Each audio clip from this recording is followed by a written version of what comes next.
Oke guys, bagi kalian yang belum subscribe channel dari Aang Media, silahkan klik tombol subscribe berwarna merah. Kemudian jangan lupa aktifkan loncengnya untuk mendapatkan notifikasi terbaru video dari Aang Media. Mari kita bangun bersama-sama channel Aang Media untuk berguna bagi masyarakat luas. Terima kasih.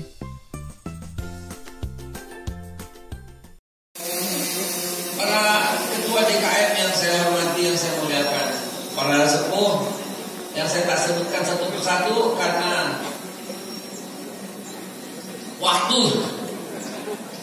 waktunya berbagi. Ada 3 orang yang hendak menyampaikan, maka biarlah saya mohon izin di awal karena mohon doanya harus segera kembali ke Jakarta. Udah paham kenapa saya lompat-lompat dalam suasana begini? Udah tahu kenapa ya? Kalau aku ada bilangin. Udah kali ya? Apa? Udah 3 tahun saya begini, Bu. Ya 3 tahun saya begini. Sampai di rumah saya itu istri saya menuliskan satu kalimat kecil di depan kamar saya, rumah singgah Bapak Haikal. Karena selama 3 tahun keliling, dan ini yang saya mau kasih kabar. Selama 3 tahun dari Aceh sampai Papua keliling, bukan cuma di kota besar, di pelosok. Saya mau kasih kabar, Indonesia diambang perpecahan. Ini yang saya mau kasih kabar kepada semua umat, kepada semua kita. Indonesia diambang perpecahan, seolah-olah kita musuhan, padahal kita cuma mau pemilihan presiden. Tapi suasana dibuat sedemikian rupa, seolah-olah kita mau berpecah, mau berpisah. Seolah-olah kalau beda pilihan presiden, seolah-olah kita bukan lagi saudara, bukan lagi keluarga. Sampai karena beda partai, dalam kuburan pun mesti digali. Hanya ada di Indonesia. Hanya karena berbeda pilihan presiden, suami istri bisa bercerai. Padahal di negara lain biasa aja. Ada apa sebenarnya? Siapa orang yang membuat suasana ini tercipta? Organisasi partai mana yang selalu merasa benar dan menyalahkan semuanya? Belum apa-apa udah galak nih. Langsung to the point. Ibu bapak sekalian, mari kita lihat sejarah saja.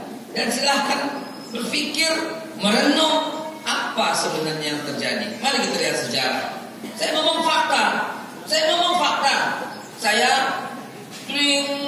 di kampung yang gak kenal, saya bilang saya dari Jakarta, saya jadi Jokowi. Pak Jokowi itu orangnya baik. Oh ya, ini Ustaz luar biasa. Di kampung berikutnya dan di Baju, Pak Prabowo itu orangnya baik. Wah, Ustaz bajingan. Di Twitter saya lakukan, saya katakan si A, si B, maka hujatan terjadi. Loh, apa ini sebenarnya? Ada apa ini sebenarnya? Kenapa jadi gara-gara seseorang, 2 orang ini suasana menjadi begini? Bapak Ibu sekalian, lalu bagaimana dengan keadaan sebenarnya? Bapak Ibu silakan tentukan, silakan pikirkan dari fakta sejarah yang hendak saya sampaikan. Bismillahirrahmanirrahim. Di zaman Nabi Allah Musa alaihissalatu wassalam, ada pelaku yang senang memecah belah umat. Mungkin niatnya tidak, mungkin niatnya harta, niatnya jabatan, niatnya pengaruh, niatnya suara, tapi dia nggak sadar bahwa rakyat dibawa pecah. Siapa itu? Siapa biang keladi keladi kerusuhan, biang keladi perpecahan di masa Nabi Allah Musa alaihissalam? Jawabannya adalah Samiri. Samiri. Siapa Samiri ini? Apakah rakyat biasa? Bukan, Pak, bukan, Bu. Musa Samiri adalah seorang tokoh, seorang yang sangat berpengaruh demi untuk mendapatkan pengaruh. Ketika Nabi Allah Musa alaihissalam ke bukit Sinai, ini dia umat lagi butuh konsolidasi agar tetap bersatu karena sang Nabi sedang berada di gunung. Tiba-tiba ada seorang yang muncul, ingin mendapatkan pengaruh, ingin mendapatkan suara, ingin mendapatkan massa. Dia goncang itu umat, akhirnya berpecahlah. Jadi kesimpulan singkat cerita, yang memecah belah umat, saya nggak bicarakan umat yang lain, saya lagi bicara umat Islam. Kalau berpisah dengan umat yang lain, itu adalah sebuah keniscayaan. Yang memecah belah umat Islam di zaman Nabi Musa alaihissalam, perhatikan kalimatnya. Yang memecah belah umat Islam di zaman Nabi Musa alaihissalam, sekali lagi, nggak masalah. Yang memecah belah umat Islam di zaman Nabi Musa alaihissalam, karena apa? Karena umat Nabi Musa adalah beragama Islam. Jangan bilang beragama Yahudi, nggak nyambung, Pak. Nabi Musa ada hidup antara tahun 1420 sebelum Masehi sampai 1527 atau 1540, beda-beda sebelum Masehi. Sedangkan Yahudi baru ada ketika Nabi Sulaiman wafat tahun 930 sebelum Masehi. Jadi 400 tahun setelah Nabi Musa wafat baru ada agama Yahudi. Confirm? Baru ada agama Yahudi 400 tahun setelah Nabi Musa wafat. Agama. Tapi kalau umat ada. Ya, kalau orang Yahudi atau suku Yahudi ada. Jadi Nabi Allah Ibrahim beragama Islam, Nabi Musa pun beragama Islam. Jangan lagi katakan agama Hanif. Hanif adalah sifat Islam yang lurus. Jangan lagi katakan agama Tauhid. Tauhid sifat Islam yang mengesahkan Allah. Wasiat Ibrahim kepada anaknya itu adalah wawassa bi Ibrahim bil kalimat. Fatamahunna inni ja'ilka linnas imaman. Nabi Ibrahim sebagai imam, Allah yang angkat. Dan dia mewasiatkan ucapan itu kepada anaknya. Ya baniya, inna Allah astafa lakumud din fala tamutunna illa wa antum muslimun. Jadi Nabi wasiatnya Islam. Jadi umat Islam terpecah sejak zaman Nabi Musa karena tokoh yang bernama Samiri. Kita percepat masuk ke zaman Nabi Isa alaihissalam, kita sampai zaman sekarang. Ini yang panas. Di zaman Nabi Isa mempunyai murid-murid. Dan ada salah seorang murid Nabi Allah Isa yang paling cerdas, yang paling pintar, yang menjadi tokoh. Siapa dia? Yudas Iskariot. Dan akhirnya apa yang terjadi, Bapak Ibu sekalian? Yudas Iskariot, dia yang mengejar Nabi Isa alaihissalam untuk membunuhnya. Kesimpulannya, di bawah ini lagi perlu-perlunya konsolidasi loh.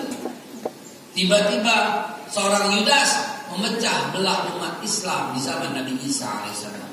Lah, kok Islam lagi? Iya, Pak. Nabi Isa agamanya Islam. Jangan bilang Kristen, nggak nyambung. Karena Kristen baru ada tahun 325. Secara resmi agama Kristen baru ada tahun 325. Siapa yang bikin? Konstantinus. Di mana? Di Nisea. Di mana Nisea? 20 ke atas kilometer di atas Istanbul. Jelas tempatnya, jelas yang bawa, jelas apa yang semua jelas. Pecah umat Islam di zaman Nabi Isa gara-gara Yudas Iskariot. Dia ambil pengaruh supaya sebagian masuk ke kelompok Yudas Iskariot. Demi apa? Jabatan. Karena Yudas ingin mendapatkan sisa-sisa kerajaan daripada Herodes. Zaman Nabi Musa, zaman Nabi Isa, oke masuk. Zaman Nabi kita Muhammad sallallahu alaihi wasallam. Pernah terpecah? Pernah, Pak. Kapan itu? Pasca hijrah. Apa yang terjadi? Seorang yang bernama Abu Amir Ar-Rahibi membangun masjid yang berbeda setelah Nabi Muhammad SAW bangun masjid. Yang dibangun masjid, akhirnya umat terpecah, Pak. Sebagian ke Nabi Muhammad, sebagian ke Abu Amir. Kenapa? Karena kalau datang ke masjid Abu Amir dapat sembako.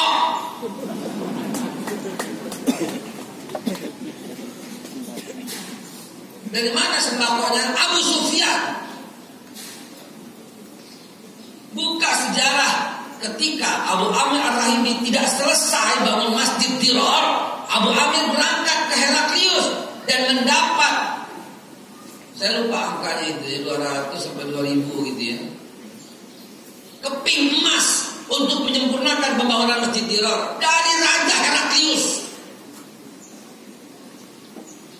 Akhirnya umat kagum dengan masjid Dirar yang besar itu. Pasca perang Tabuk, masjid itu dijadikan basis, kalau sekarang Palang Merah Indonesia. Yang terluka tinggal di situ diobati. Dan Rasulullah SAW hendak meresmikan masjid Dirar di waktu asar, namun ditegur oleh Allah Subhanahu Wa Taala. Itu bukan masjid yang dibangun atas dasar takwa. Kesimpulannya, umat Islam zaman Nabi pun terpecah. Oleh siapa? Abu Amir Ar-Rahibi. Siapa dia? Tokoh, bukan orang sembarangan. Mampu menembus Heraklius itu tokoh. Mampu menembus jaringan Abu Sufyan itu tokoh. Zaman Nabi Musa, zaman Nabi Isa, zaman Nabi Muhammad sallallahu alaihi wasallam. Oke, sekarang zaman Abu Bakar Siddiq radhiyallahu anhu. Siapa yang pecah belah? Ingat kita pasca Nabi Muhammad sallallahu alaihi wasallam, sallallahu alaihi wasallam, sallallahu alaihi wasallam, sallallahu alaihi wasallam, sallallahu ala Muhammad. Pak, Bu, menyebut nama Nabi diiringi dengan salawat itu. Kata Rasulullah dalam hadis sahih riwayat Imam Tirmizi, "Raghima an rajulin dzukirtu 'indahu lam yusalli 'alayya." Itu bakal celaka, hina dan kecewa mendengar namaku disebut, diam aja, gak boleh. Dzukirtu 'indahu tapi lam yusalli 'alayya, gak boleh. Itu hadis sahih. Jadi saya ingatkan, bergetarlah hati Bapak Ibu sekalian kalau mendengar nama kekasih sejati kita disebut. Pasca Rasulullah SAW wafat, ada Abu Bakar Siddiq, ada seorang tokoh yang menjelma menjadi seorang nabi baru, namanya Musailamah Al-Kadzdzab. Apa yang dia lakukan? Bapak Ibu sekalian, sedikit cerita tentang Musailamah. Ternyata Musailamah ini adalah seorang yang hafid. Jadi Nabi punya utusan. Ke Syam diutus Bilal, ke Damaskus. Ke Yaman diutus Muaz bin Jabal. Ke Madinah diutus Sa'ad bin Abi Waqqas. Nah, yang belusukan itu Musailamah Al-Kadzdzab. Buka sejarah, ada sih ngomong benar. Musailamah itu spesialis belusukan. Cuma nggak ada foto gitu aja. Jadi diutus oleh Rasulullah untuk meluruskan jalan. Di zaman Abu Bakar Siddiq ada seorang yang namanya Musailamah Al-Kadzdzab ya. Jadi ini nabi palsu gitu loh. Ya. Saya ralat sedikit. Mungkin ntar ada yang kesinggung lagi gue ngomong Musailamah belusukan. Jadi Musailamah ini tampil pasca Nabi SAW. Dan ada seorang tokoh sahabat Nabi yang belusukan namanya Rajal ibn Unfuah. Dia diutus oleh Abu Bakar Siddiq untuk membenarkan pemikiran Musailamah Al-Kadzdzab, sang pendusta itu loh. belakangnya ada Al-Kazab. Bukan zaman sekarang, zaman dulu. Tahu Bapak Ibu sekalian, Rajal ibn Unfuah inilah yang saya maksud, dia seorang yang hafiz, yang diutus sama Nabi. Rajal ibn Unfuah ini sahabat awalnya, diutus sama Nabi, Tuhan belusukan itu Rajal. Tiba-tiba ketika ada seorang mengaku Nabi palsu, Abu Bakar Siddiq tidak serta-merta memerangi demi untuk persatuan umat kan. Dia utuslah Rajal ibn Unfuah ke tempat Musailamah Al-Kazab. Tahu Bapak Ibu sekalian, ketika Rajal ibn Unfuah tiba di tempat Musailamah, mau berdiskusi, berdebat bahwa Anda bukan Nabi, tiba-tiba Rajal ibn Unfuah ini dikasih oleh Musailamah sekeping emas, satu kantong kecil, beberapa keping, dan diangkat sebagai panglima. Tiba-tiba Rajal ibn Unfuah berkata, "Sadaqta ya Musailamah, anta Rasulullah." Mirip ya. Ada teman kita pejuang, bersama-sama berjuang, diangkat sebagai komisaris, pindah. Saya menyebutnya ini Rajal ibn Unfuah abad ini. Gak bisa dibedakan Ustaz.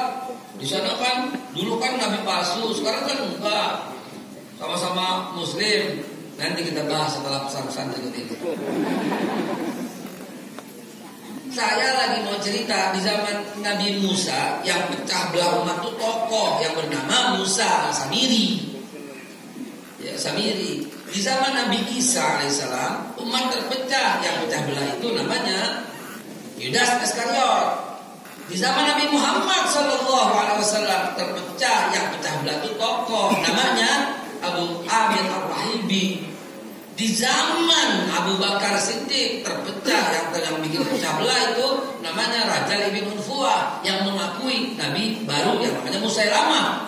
Orang taunya Rajal itu ulama, orang taunya Rajal itu tokoh, sehingga tiba-tiba punya pengaruh bahwa pasukannya yang rendah, mohon maaf, yang bodoh ikut dalam kelompok Rajal menyerang Abu Bakar Siddiq radhiyallahu anhu. Beruntung ada seorang pemanah yang canggih, yang jago, namanya Zaid bin Khattab, daripada kakak kandung daripada Umar bin Khattab, yang mampu menembus jantungnya Rajal dan jantungnya Musailamah. Mati konyol dalam suasana demikian. Semua mati konyol Pak. Samiri mati konyol, Yudas mati konyol, disalib oleh rakyatnya sendiri. Abu Amir Ar-Rahibi ketika ketakutan datang ke Heraklius. Heraklius tidak bukakan pintu di saat dingin itu dan mati di depan pintu istana Heraklius. Abu Amir Ar-Rahibi. Baik, karena waktunya sudah habis buat saya singkat. Seluruh masa umat Islam dipecah oleh tokoh. Bahkan pada masa Umar bin Khattab, seorang yang amat terkenal, yang selalu sholat di belakang Umar bin Khattab, Abu Lu'lu' al-Firauz, membunuh Abu Umar bin Khattab cuma gara-gara tersinggung soal budak Persia. Bahkan di zaman Utsman bin Affan, Sayyidina Utsman bin Affan pun terbunuh dengan seorang tokoh, gubernur Mesir Pak, yang kemudian bersekutu dengan Abdul bin Sabah, Abu Muhammad bin Abu Bakar. Di zaman Sayyidina Ali bin Abi Thalib, yang membuat Sayyidina Ali terbunuh, juga seorang tokoh, ulama, pernah diutus oleh Umar bin Khattab menjadi mufti Mesir, menjadi guru di Mesir, namanya Abdurrahman bin Muljam. Umat terpecah terus dengan tingkah pola para tokoh yang hendak menggadaikan kekuasaan dan jabatan. Karena itu teman-teman sekalian, wahai sahabat, saya hanya menceritakan sejarah untuk kita ambil hikmah dan manfaatnya. Sudah pernah terjadi Pak. Apa yang terjadi di tengah kita terjadi pada masa Rasulullah. Maka itu ayat yang saya bawakan tadi adalah Fatanzur nafsum ma qaddamat lighad. Lihat deh ke belakang setiap orang, setiap diri, lihat ke belakang, baik apa yang sudah dia lakukan maupun apa yang terjadi pada masa lalu, lihat untuk ambil pelajaran untuk masa yang akan datang. Jadi umat terpecah demikian, saudara. Saat ini pun kita merasakan hal itu. Bukan pesimis, Pak. Ini bukan lagi pesimis dan optimis. Bukan lagi motivasi atau provokasi. Bukan, tapi ini fakta. Ini fakta. Kalau Bapak Ibu tidak merasakan, kayaknya harus berangkat lagi ke kota-kota lain, di mana kita diterima sepenuh hati kalau satu kelompok dengannya. Kalau tidak, tidak. Muhammadiyah adalah sebuah contoh salah satu organisasi yang istiqamah dari zaman pertama kali dibangun oleh Kiai Haji Ahmad Dahlan tahun 1912 sampai detik ini. Istiqomah itu berlanjut sampai sekarang. Mudah-mudahan Allah Subhanahu wa taala akan tetap jaga bangsa kita dari segala macam perpecahan dan kehancuran. Karena itu, pesan yang hendak ingin kita ambil dalam kesempatan ini adalah, mari Bapak Ibu sekalian, Pilpres itu cuma sehari, tapi NKRI harus ada sampai akhir zaman. Pilpres itu cuma sehari, tapi kita mesti tetap bersaudara. Jangan karena tanggal 17 April semata lalu persaudaraan kita hilang. Pilpres itu cuma sehari, tapi anak cucu kita mesti merasakan nikmatnya. Berbeda-beda suku, 17.000 pulau, mereka harus ikut rasakan. 630 bahasa, mereka harus tetap rasakan. 714 suku, mereka harus rasakan. Hari ini kita dipecah dengan isu khilafah, isu yang udah basi, yang sejak berdiri negara ini udah nggak disepakati, dan organisasinya udah dibubarkan oleh negara. Tapi terus isu digoreng terus, sampai busuk, sampai hitam, sampai gosong, dan dituduh yang tidak sekelompok dengannya berarti khilafah, yang tidak sekelompok dengannya berarti HTI, yang tidak sekelompok dengannya berarti radikal. Ini isu macam apa yang kita rasakan seperti ini?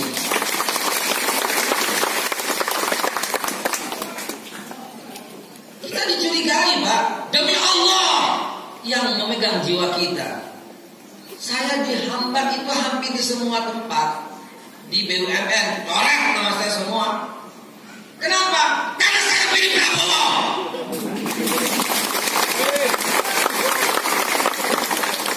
Confirm.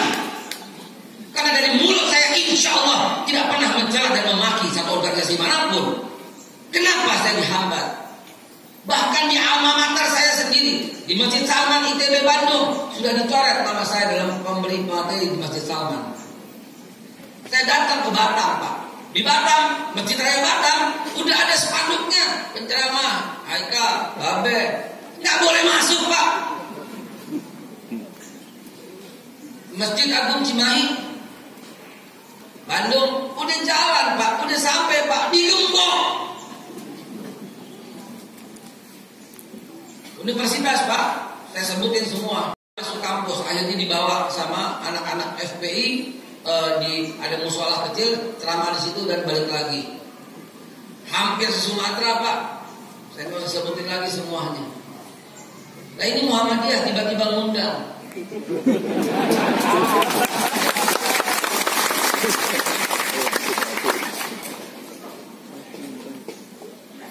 Ya habis itu paling dipanggil.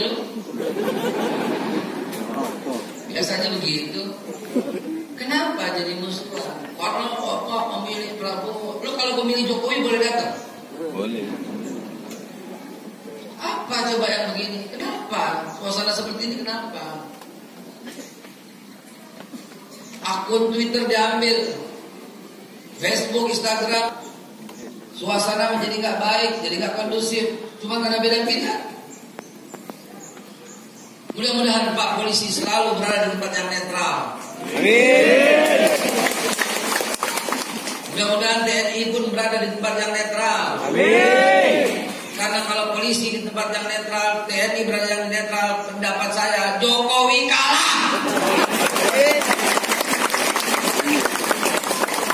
Yang nggak suka nggak apa-apa, Pak. Anda boleh berdiri katakan Prabowo kalah, nggak apa-apa. Karena kita tetap bersaudara, oke?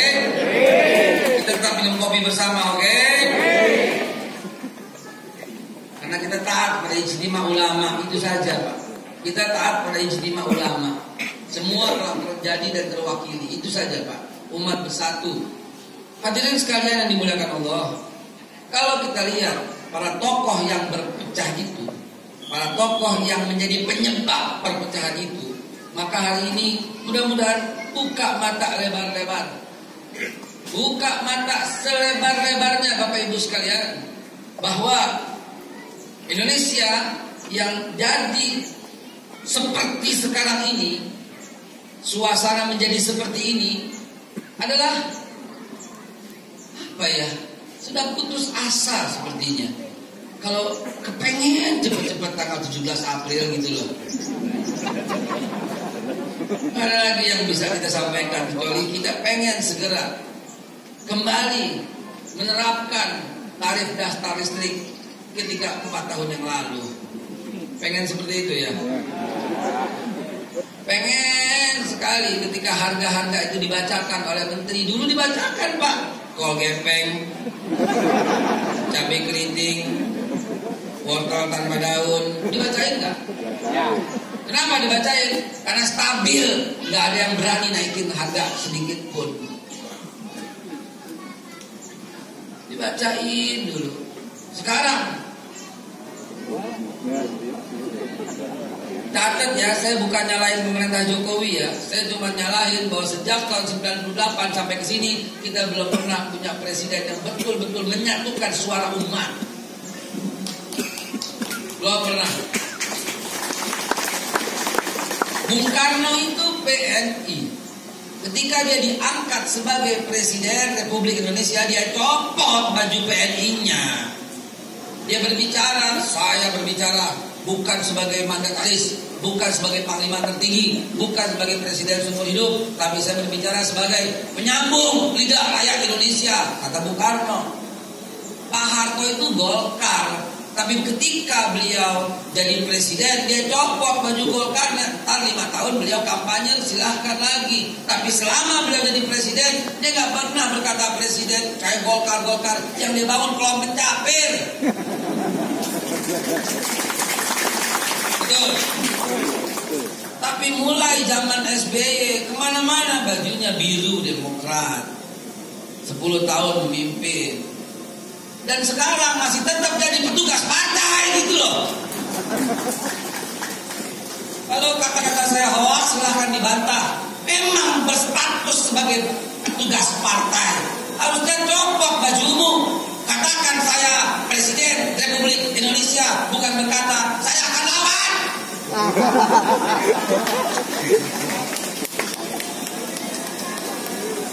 Begitu Pak. Alhamdulillah, selamat datang